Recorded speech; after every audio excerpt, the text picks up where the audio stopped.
Technique ক্লাসে তোমাদের সকলকে স্বাগত। আজকের আমাদের আলোচ্য বিষয় 2025 সালের পঞ্চম শ্রেণীর দ্বিতীয় পর্যায়ক্রমিক মূল্যায়নের আমাদের পরিবেশের সেট ওয়ান এর প্রশ্ন এবং তার উত্তর। তোমার দ্বিতীয় পর্যায়ক্রমিক মূল্যায়নে পূর্ণমান থাকবে 30, সময় পাবে তোমরা 1 ঘন্টা। তোমাদের দ্বিতীয় পর্যায়ক্রমিক মূল্যায়ন আগামী আগস্ট মাসে অনুষ্ঠিত হবে। তোমাদের এর আগে দ্বিতীয় পর্যায়ক্রমিক মূল্যায়নে বাংলা এবং ইংরেজি প্রশ্ন এবং তার উত্তর করিয়েছি। তুমি যারা যারা দেখোনি তার জন্য লিঙ্ক ডেসক্রিপশন বক্সে আছে, তোমরা সেখানে দেখে নিতে পারো। তোমাদের এই প্রশ্নটিও কিন্তু হলিস্টিক প্যাটার্ন অনুযায়ী সেট হবে, অর্থাৎ 30 নম্বরের প্রশ্ন তোমাদের হবে। দেখো, নিচের প্রশ্নগুলির অতি সংক্ষেপে উত্তর লেখো। যে কোনো 7টি বলেছে। 1 গুণ 7 সমান 7।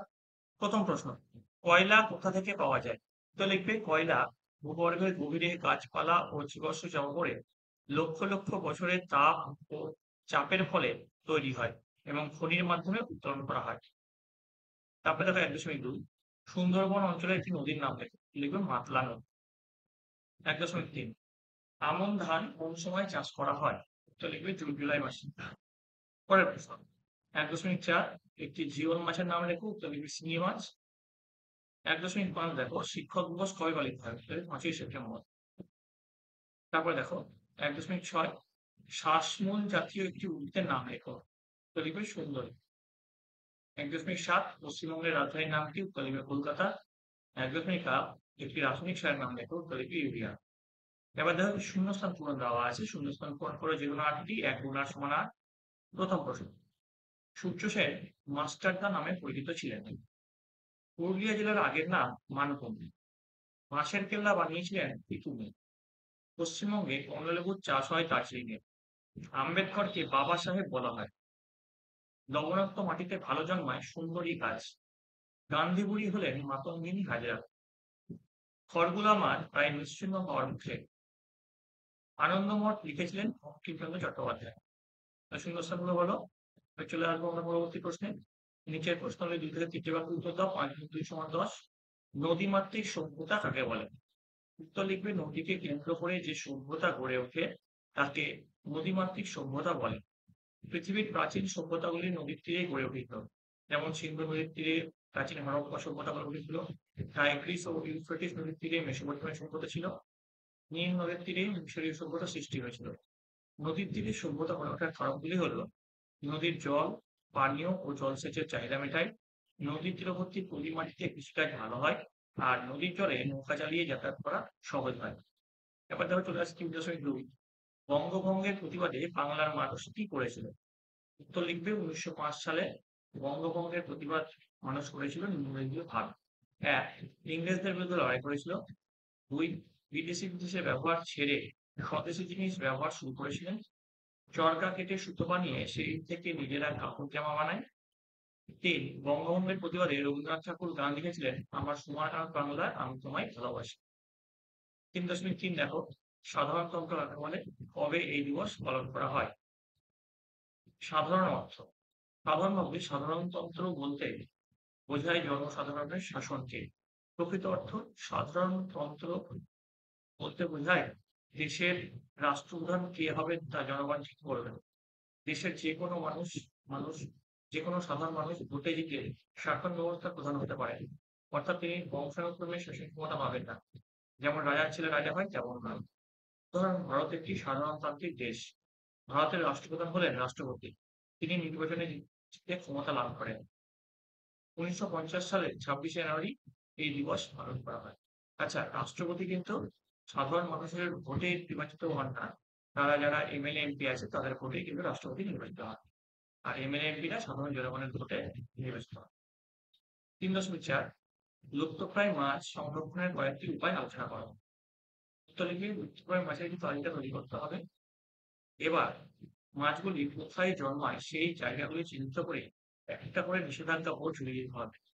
বড় ফাঁদের জাল ব্যবহার করতে হবে এবং লুপ্তপ্রায় মাছগুলি ছোট অবস্থা ধরা পড়লে সেগুলি ছেড়ে দিতে হবে।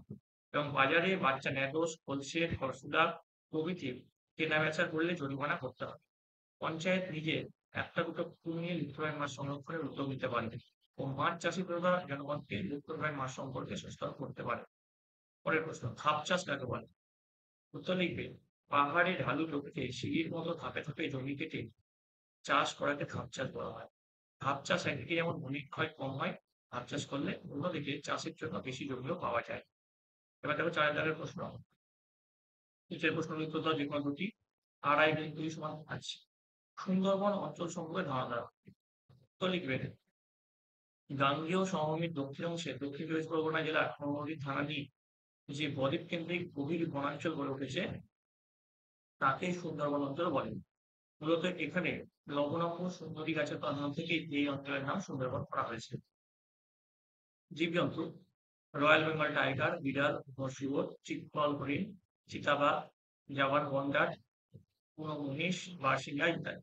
সুন্দরবন থেকে মানুষ কৃষি সংগ্রহ করে, জ্বালানি কাঠ সংগ্রহ করে, আসবাবপত্র ও নৌকা তৈরির কাঠ সংগ্রহ করে, মধু ও মোম সংগ্রহ করে, গোল পাতা, হোগলা পাতা, শোলা পাতা সংগ্রহ করে। সুন্দরবনের জলাভূমি থেকে মাছ, মিল ও কাঁকড়া সংগ্রহ করে। সুন্দরবনকে নদীর পূর্বীয় বৈশিষ্ট্য রেলিফে পয়েন্ট দিয়ে লিখে সুন্দরবন অঞ্চলের অধিকাংশ নদী জোয়ার জলে পুষ্ট। প্রত্যেকটি নদী একে অপরের সাথে সম্পর্কযুক্ত। নদীগুলিতে বর্ষাকালে বন্যা দেখা যায়। তারপরে কি বলেছে 4.2 দেখো, টিকা লিখতে বলেছে সবুজ বিপ্লব। উত্তর লিখবে সংজ্ঞা। 1960-এর দশকে ভারতের কৃষিতে যে ব্যাপক উৎপাদন বৃদ্ধি আমূল পরিবর্তন ঘটে তাকে সবুজ বিপ্লব বলে। কারণ 1, উচ্চ ফলনশীল বীজের ব্যবহার বৃদ্ধি। 2, রাসায়নিক সার ও কীটনাশকের ব্যাপক ব্যবহার। 3, ডিপ টিউবওয়েল সেচের ব্যবস্থা। 4, কৃষিজ যন্ত্রপাতির ব্যবহার বৃদ্ধি প্রভৃতি কারণে ভারতের কৃষিতে উৎপাদন বৃদ্ধি পেয়ে থাকে। প্রভাব: 1, গমের উৎপাদন সবচেয়ে বেশি বৃদ্ধি পায়। 2, ধান, ডাল, তৈলবীজ প্রভৃতি প্রচুর পরিমাণে উৎপাদিত হয়। 3, খাদ্যের আকাল কেটে যায়, কৃষকদের আয় বৃদ্ধি পায়। তারপর দেখো 4.3 চলে আসছি। বাংলার স্বাধীনতা সংগ্রামী সম্পর্কে যা জানো লেখো। উত্তর লিখবে বাংলার স্বাধীনতা সংগ্রামীরা ভারতের স্বাধীনতা আন্দোলনে যোগদান করেছিলেন। তারা ব্রিটিশ শাসনের বিরুদ্ধে সাহসের সঙ্গে লড়াই করে। বাংলার বিপ্লবীদের মধ্যে ক্ষুদিরাম বসু, প্রফুল্ল চাকি, সূর্য সেন, মাতঙ্গিনী হাজরা, বিনয় বাদল দীনেশ প্রমুখের নাম উল্লেখযোগ্য। তারা কেউ গোপনে মৃত্যুবরণ করে, কেউ আন্দোলন ও সংগঠনের মাধ্যমে, আবার কেউ সরাসরি ব্রিটিশদের বিরুদ্ধে লড়াই করে অবদান রেখেছেন। সূর্য সেন চট্টগ্রাম মস্তাগাল উন্নয়ন ঘটনার নেতৃত্ব দেন। মাতঙ্গিনী হাজরা শেষ নিঃশ্বাস পর্যন্ত তিরঙ্গা পতাকা বহন করেন। বাংলার এই সংগ্রামীরা আত্মত্যাগ, সাহস ও দেশপ্রেমের অনুরূপ হন। তাদের অবদান ভারতের ইতিহাসে চিরস্মরণীয়।